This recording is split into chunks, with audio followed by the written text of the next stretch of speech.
Hello, everyone, and welcome to a special report. This video is especially focused on the transit of Venus in Aquarius, in addition to what I feel is one of the most important conjunctions that we'll see in this entire year. And it happens to be happening towards the end of this year. So I wanted to talk about the Venus Pluto Ceres conjunction. Especially for those who were in my recent Love Evolution class series, I've been focusing the last several years, each year in teaching Love Evolution on the transits of Venus and Pluto. And they make a conjunction um, corresponding to the Venus cycle.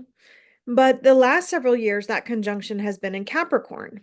And we now have Venus concluding her time in Capricorn. And this year, for the first time ever, she will make the conjunction with Pluto in the sign of Aquarius. This is significant because we are starting a completely new phase of evolution with Venus relative to her relationship to Pluto. And for those of you who are interested, my Love Evolution class series, it's available on my website. You can do the whole class series. It's all pre-recorded content teaching the archetypes of Venus in every person's chart, going all the way through all the signs and including her recent transits this last year. And this video is kind of a bonus to that, where I really want to dive into what this new cycle is seeding. Because for us, we will be watching the developmental progress of this particular Venus-Pluto transit that happens on December 7th, all the way through 20, let's say 2044-ish, basically the next 20 years. So it's not just what's happening here on December 7th that matters, but the progressive years as they go along. And one of the things I'll be introducing in 2025 with all of my class series is this opportunity for us to practice together, working on understanding these aspects within our own natal charts on a monthly basis. And I'll share more about that towards the end of this video. So December 7th, we have the ingress of Venus into the sign of Aquarius. I'll go back a little bit here just so you can see. She comes into Aquarius first. She actually makes a conjunction with Ceres, the mother goddess, on December 6th. So that's a Friday. It's not this coming Friday, but the next Friday, if you're watching this today, at 29 degrees Capricorn. That completes this Venus Ceres cycle, and it starts a new phase of Venus and Ceres. Now, Ceres is the mother goddess. I taught about her in my Goddess Within class series. You can buy the Ceres class on my website if you just want to learn about the archetype of Ceres. I also have, beginning in January, a monthly Goddess Within, I would call it a chart practice group, where each month we're going to tune into the goddesses for the month, and we're going to work on understanding them and what they're expressing in our own natal charts. This is a really fun way for you to integrate everything that I've taught in the Goddess Within class series, to participate in a small group where you're learning from one another, learning how to understand what these symbols are representing in the natal chart. And I will work with all of the major goddesses, including the goddesses that I taught about in my Goddesses of the Revolution class series. There's details on that in my website and in the description to this video. So Venus completes the Capricorn cycle, 29 degrees, 58 minutes. Now that has been a very significant point in our whole evolutionary journey for Pluto, because Pluto's been really finishing the push of that final degree of Capricorn. Venus does so with Ceres, and then she enters Aquarius. And I wanted to read to you a little bit about what Jeffrey Wolf Green talks. He speaks about the archetype of Venus in Aquarius. Venus and Aquarius individuals have been rebelling against or liberating themselves from common value systems and relationship forms as defined by the consensus of the society that they live in. The causal factor that generates this rebellion is an emphasized feeling within the psychology of the Venus and Aquarius person of being different, a sense of cultural alienation or estrangement. As a result, these individuals learn about the nature of their individuality, the feeling of being different through a process of elimination, an awareness of what they are not that precedes an ongoing awareness of what they are. We have to think about um what Uranus and Aquarius represents too, because Uranus has been transiting through Venus's sign of Taurus for the last several years and will continue to finish out that transit this year before entering the sign of Gemini in 2025. And so there's a whole unearthing of that energetic of rebellion relative to the Taurus archetype, which also can have to do with sensuality, embodiment, pleasure, our resources, the earth, money that we make, money that we manage through earthly means. The societal values that we have established around community, around resources, around the values of what the money that we make, how we manage that money, how we share values in a larger group, very much are linked to that of relationship, right? If you think about the concept of marriage, marriage is a bond and a commitment between two people. Those two people share an intrinsic financial responsibility to one another.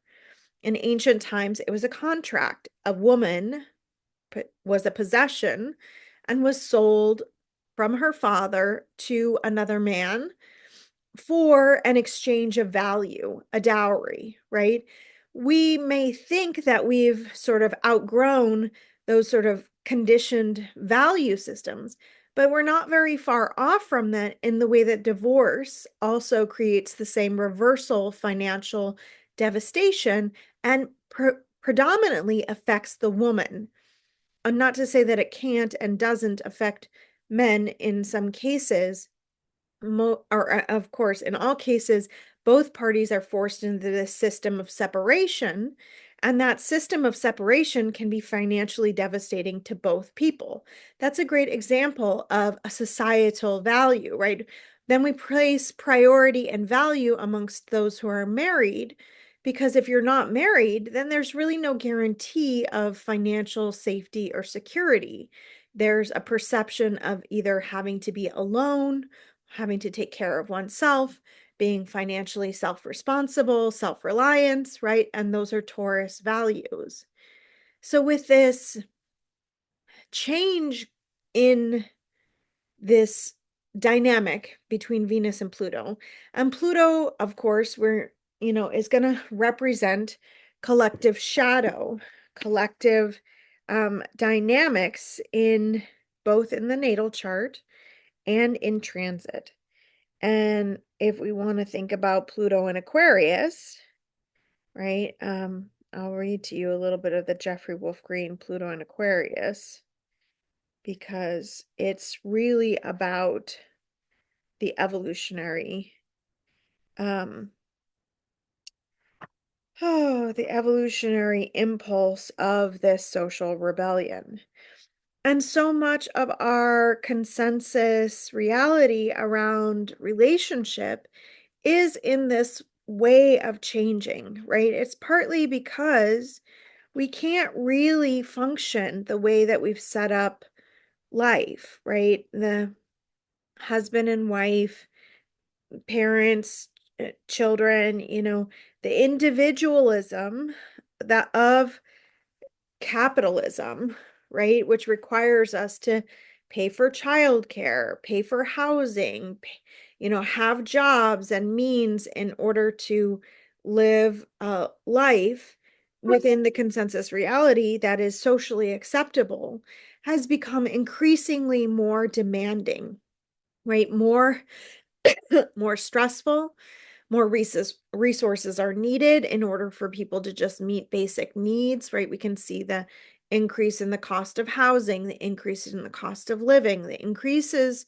in all these various different aspects of the social fabric of our life make it a stressful proposition in order for families to be nourished, in order for people to thrive in society. And Ceres, the mother goddess, right? She represents um, this aspect of thriving or healing in relationship to nature, the natural seasons, and um, the feminine mothering in particular. So Pluto and Aquarius individuals are learning to break free from crystallized and outmoded forms of self-definition as reflected through society, parents, friends, anything anybody else.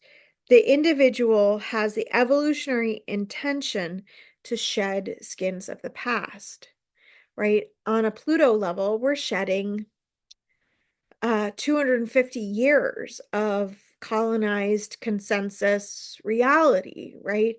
And just to say that very simply, like there are just ways that we have been living for hundreds of years that many people either want to go back to living in more simple ways, in more communal, in more tribal, in more matriarchal cultures, right? Where the feminine is supported, where children are being raised together in the village, where there's less of a reliance upon systems of government and more social systems of relationship that actually support people in thriving. And there are many more people who are rebelling against socially normative ways of living, like husband, wife, single family, child homes, and living in what has yet to be constructed, ways that are outside of the norm. Those people usually are the outliers. They're the ones who, by definition, break free of social norms and don't feel like they fit in or don't want to participate in social structures. And so they move themselves to the fringes. And that's happening in all ways, right? This is happening in religious communities where people are moving towards more homesteading, off the grid type living, where they're having lots of children and they're raising their families in a very steeped religious culture. This is happening in communal cultures where free love is practiced and polyamory is practiced, or non-traditional family systems are practiced. It's happening already even before this conjunction. But this conjunction itself, which starts with Venus and Pluto making a conjunction, and then is followed by Ceres conjoining with Pluto, I think is starting a new 20-year cycle. Here we go with the Venus conjunction on December 7th. That perfects right here at 0 degrees, 22 minutes of Aquarius. I think this is seeding a longer, real identity shift, cultural and social identity shift that has to do with the ways that we know how to take care of one another. Because really, it's not just parents and families who need community, it's individuals and of all walks of life who need community. It's frankly humankind who needs humankind, right? And a part of the Saturn identification with Capricorn, the individualism, the government reliance, the separatism that we've been so entrenched in for the last 240 years or so, has to do with that um, individuals have to be a part of society. They can't have unique identities or unique callings or unique expressions without risking, right, a rejection from society. And here it says, with Pluto and Aquarius, the evolutionary necessity to learn lessons of objectivity, detachment, and the need to sever all attachments that prevent growth can experience this intense emotional, intellectual, and physical shocks, right? This is the crisis of Uranus. Yet, because of the compulsive nature of Pluto, the need for emotional security linked within these ideas, the degree of resistance to the necessary changes can be quite profound or intense. And I think over the next, 20 years, we're going to see how profound and how intense the crisis of our social culture has become relative to how we live together as human beings and how we learn how to work together, how we learn how to nurture each other without adopting this either cult-like attitude around our social group or tribe or people that immediately others people, or being part of the other where we are a group of people who or individuals who feel no sense of belonging or connection to the whole, right? And I believe all human beings live with a deep longing for belonging.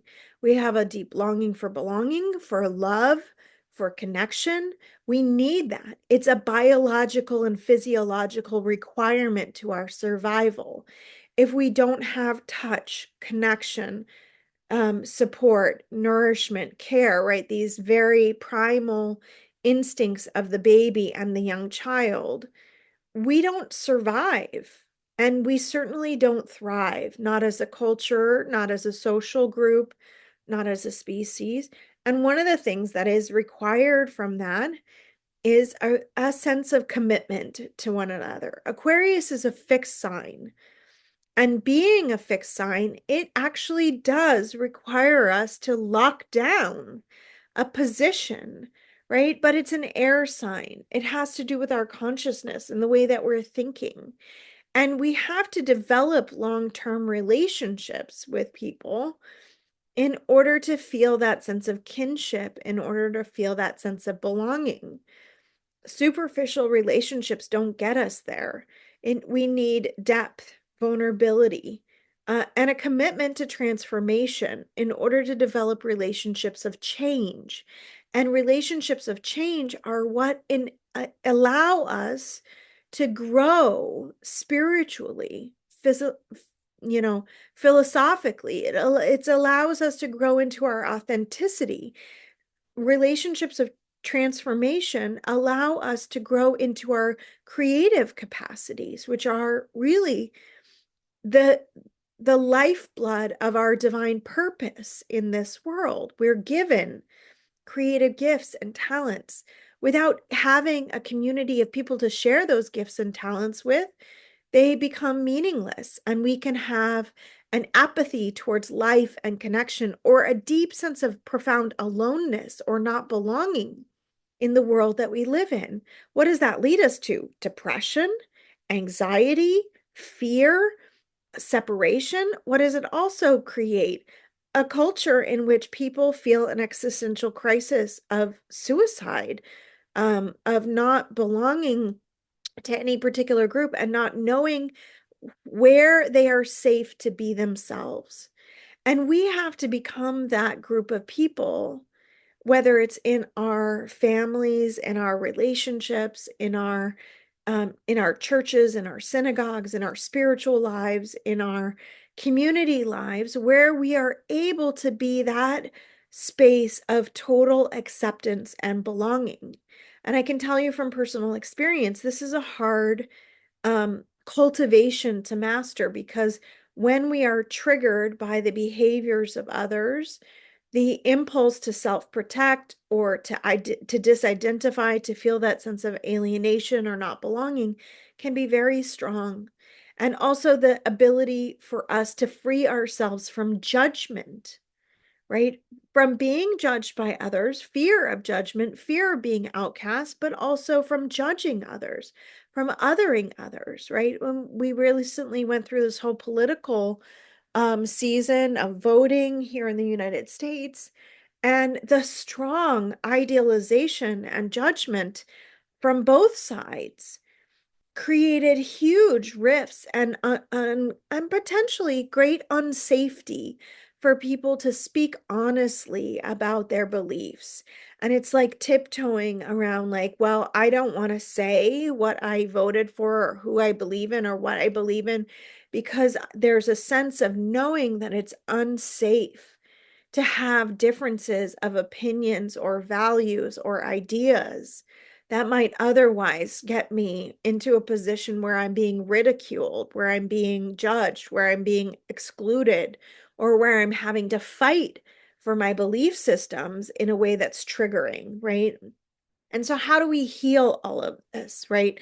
How do we develop communities of kinship where we have a responsibility to one another, to care for one another, regardless of whether you have children with someone or whether you have, a relationship with someone, right? What happens when we have circles of friends who are committed to being lifelong supports for one another, to feed and care for each other in times of need, to provide resources for one another in times of challenge? Like right now, we have to use things like GoFundMe campaigns or meal trains to basically ask our wider community for support. It's like I'm here right now preparing for birth. The reality is that my family can't sustain the pressures of having children and what without like me really being the front line and center person who's cleaning and caring for and tending to the home. And yet having a baby requires me to take time for rest and replenishment and to focus exclusively on the nourishment of a newborn. That requires community to step in and do things, support with the children, support with meals, provide resources, because I won't be working. I won't be tending my home and family or my work responsibility in the ways that I normally would during my daily life, right? Without adequate support, we struggle. We struggle under the pressures of resources that are needed. We struggle when people get sick, when they have an unexpected accident, and they don't have insurance, they don't have family, they don't have systems of support. They don't qualify for government support. Like I don't qualify for paid family leave in the state of California because I'm not a W-2 wage earning employee of a firm, right? I'm an individual self-employed person, right? This means a huge economic hardship for my family in and increasing social pressure that denies the basic needs of the mother, of the child, of the person to be cared for by their community. So these are things that have to change in our society. They just really can't continue to work. There are many, many people I've seen over the last several years who have gotten sick unexpectedly, who have to deal with cancer and injuries and illnesses and depression and things. And many people suffer silently, go into huge amounts of debt, struggle financially to find resources and care until they become kind of in this place of desperation.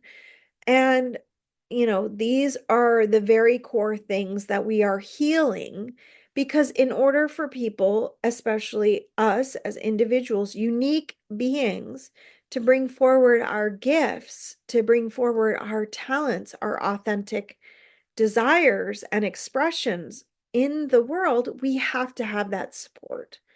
We have to have the support of a community of belonging in order to liberate our gifts. We have to have the financial support and resources, right, in order to be able to bring forward more and more of ourselves. We need the community support in order to raise children in a way that actually is truly thriving for both parents and children, where peace and belonging and health, mental health especially, can be cultivated, right? So many parents are barely coping in ways that, it perpetuates an ongoing sense of like emotional starvation, intellectual starvation, and resource lack in many families, and especially for single parents. So these, I think, are some of the foundations of this Venus Pluto series conjunction. Now, for you, if you're looking at this in your own natal chart, you'd be looking at, where do I have 0 degrees Aquarius? 0 degrees Aquarius would be indicating, and especially any squares to 0 degrees Scorpio or 0 degrees Taurus. And that would be indicating a real shift, a real challenge, a crisis of consciousness relative to the maternal lineage, relative to your sense of belonging and purpose as it relates to women, resources, the mother, the family, and the family line. A lot of my work, and especially my focus this next year, will be on healing the family line and evolution in the families. And I'm going to also be working with folks who want to go into more advanced aspects and folks who want to dive deeper into the goddesses. So if you're interested at all, I completed a class series called Foundations of Astrology. This teaches you all the basics of your natal chart. If you've been in that class or if you want to join that class, you can join now. The class is linked online, and I have a year-end bonus. The coupon code is year-end, where you can actually sign up now and get $100 off the class series. The course will teach you all of the basic polarities and all the main aspects of the natal chart. And then in January, we'll start with a practice group. We'll practice with your own natal chart, and you'll get to learn how to apply this to your unique blueprint. Those of you who went through my goddesses class series, the Goddess Within class series, in January, I'm also going to be starting a monthly practice group devoted to the goddesses, where we'll look at their transits for the month. We'll look at the way that they're relating to our own natal chart. And our monthly group will be devoted to chart practice and a little bit of transmission on each of the goddesses every month. That'll be a lot of fun. Both of those are available for registration on my website. You can also purchase the Goddess Within class series if you missed that and you want to learn about the main goddesses that are in the natal chart. And Love Evolution, my class on Venus and Pluto, is also available on my website. And I will have a practice group that can work with Venus Pluto dynamics in the natal chart. All of them monthly practice groups are available to join at any time, and as long as you've completed the class series that is associated with that group, or if you're jumping into that class series now and doing the course content, you can join the monthly groups. And you can cancel from the group at any time, but each month we will have a devoted practice class that allows us to look at your natal chart and work on how this is showing up for you in your life, in your relationships, in your relationship to yourself, in your own evolutionary journey. So I hope that you'll join me for that, because it's really the heart of my work is actually working with your natal chart, whether it's in an individual session, one-on-one, which I'm taking a break from sessions for the month of December. I'll be back in January for that. You can book sessions in January now, or in these practice groups, which the practice groups really create an affordable small group container that allow you to work with your own natal chart together with others. And you can learn so much from the astrology by hearing the reflections as they relate to other people's charts. So I encourage you to try that if resources are and means are a way. if it's difficult for you to pay for a full private session, you can join a monthly practice group and just work with me once a month to work with your own natal chart and get to know. But you have to have completed a class series associated before that. If you need a scholarship for a class series because you just can't afford to study, or you need some financial aid, please don't hesitate. From my perspective, the work of this work is meant to be accessible for all. And so if there's something that you need, please reach out. Let me know. You can email me. Um, all of that information is going to be linked in the description to this video.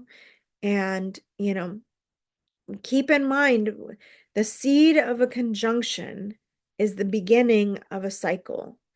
It's a mostly blind stage of the planetary cycle. We don't necessarily see how it's going to look, what it's going to look like, what form is going to take shape. But the impulse to evolve is there, and it strengthens with that conjunction. In this case, this is kind of a triple strength conjunction. It's also opposite Mars. Venus and Ceres will both move through an opposition to Mars, who's retrograde. And we will have just this deepening of the evolutionary intention that will happen each year as Venus and Pluto conjoin at later degrees. And I'll stay with that process as I share with you as we go along in this journey. The years ahead, Pluto will move, through the sign of Aquarius each year. And each year that Venus cycles through with Pluto and makes a conjunction will be a further step in that evolutionary journey. So for now, we start with where we are. We are currently completing this cycle and seeding the new cycle, right? And the heart of that new cycle is a rebellion in our revolutionary energy that is geared towards bringing us into the next phase of humankind's way of relating to relationships. This is so important to us right now that we find a ground where we can be humankind, where we can feel a sense of love and belonging, where we can move out of fear and isolation.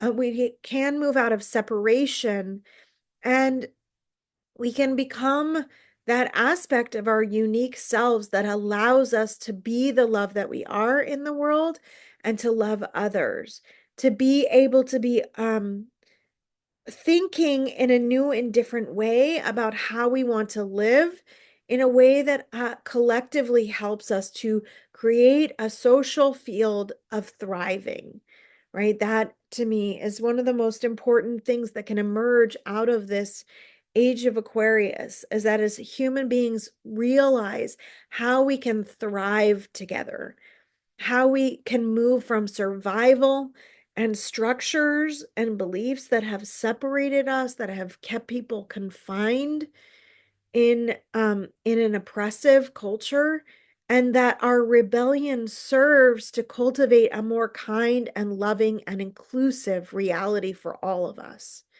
So with that, my friends, I hope that you'll join me for one of my practice groups for any of these class series. And I hope that you make the most of this transit, right? On this seed day of December 7th, um, we will be really in a particular time period of evolutionary, I would say, acceleration or growth. By the time we get there, this week ahead is, of course, you can see here, I talked a little bit about it. We have the Mercury Cazimi, Mercury Sun conjunction. Mercury is going to be retrograde. We have these last degrees of Venus and Capricorn, just really pushing that, the ground and stability of Venus and Capricorn. The gift of that is that there is a solid ground. There is a ground of being that we can rely upon.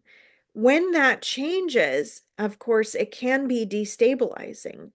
And that destabilization, if it's resisted, can create anxiety. If it's embraced, can create a sense of excitement and anticipation.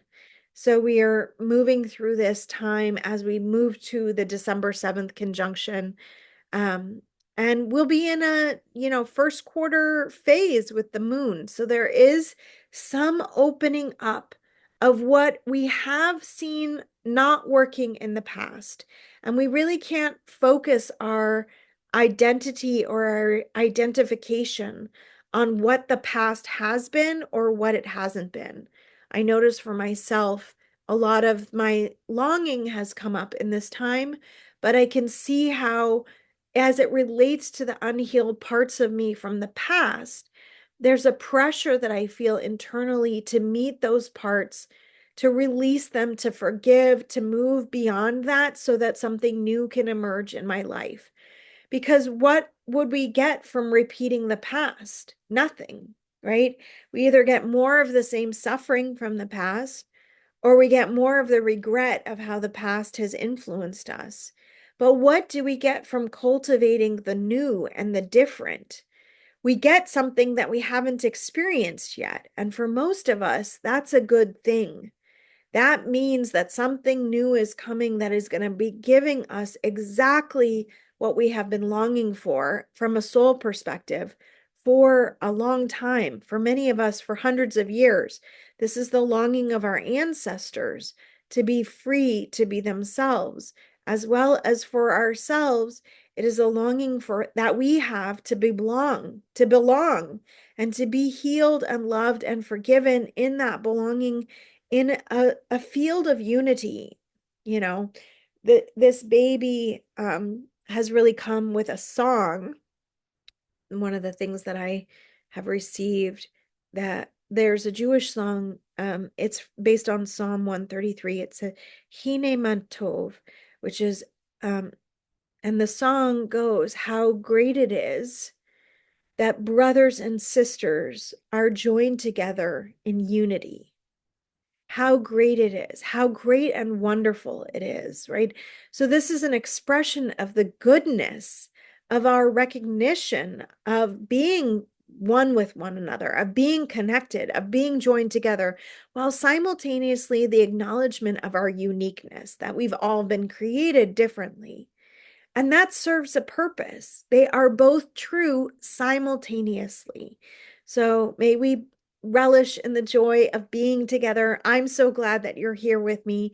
Thanks so much for listening to this video. I hope that it blesses your life, and hope to see you in a class soon.